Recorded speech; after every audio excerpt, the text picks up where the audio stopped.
Today, the earliest available development footage of Deadlock was shown to us by Yoshi in the official Deadlock Discord.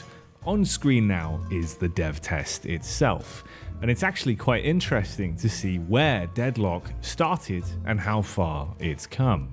You can see you're currently playing as Nick, holding the AK-47 from Left 4 Dead 2, with a series of antlions following him down a lane. This could have been when it was back in the testing period of Citadel, of course, with the leftover Half-Life assets that are being used, as we've come a long way since then, with multiple iterations of the game leading up to the point where we're now at. The interesting part though is when it gets into the combat. You can see shooting the antlions, you're able to dismember individual parts of them, even as if they were attempting to show that off in this dev test footage, aiming at specific pieces of the antlions like the hind or front legs to remove them and slow them down. Currently in this build it's incredibly bare bones with normal bee-hopping movement, the ability to knock legs off the antlions, killing them with a classic Dota gold sound when you take them down, and the standard reload animations from Left 4 Dead 2. Looking into the files for Deadlock, you could also find that originally there was placeholder team names, or particles at least, in the VPK that were known as Team Nick and Team Coach.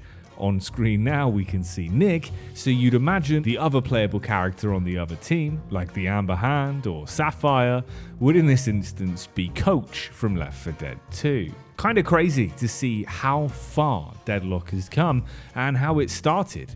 Playing around with a simple dev test like this with just Left 4 Dead 2 and Half-Life 2 assets to see what worked. And remember, the game's come an awful long way. From the footage you're seeing on screen here is a simple test, then leading into Citadel, the asymmetric Half-Life MOBA style game, following that Neon Prime, the futuristic Deadlock-esque gameplay, which then turned into Shadowline, a gritty version of the game that's finally finished up as Deadlock. I can't wait to see how the game looks in a year's time from now with how much it's changed over this period of development. I'll leave you now with the rest of the gameplay. If you've enjoyed today's look at the earliest development build of what became Deadlock, please like and subscribe, and we'll see you for some regularly scheduled programming very soon.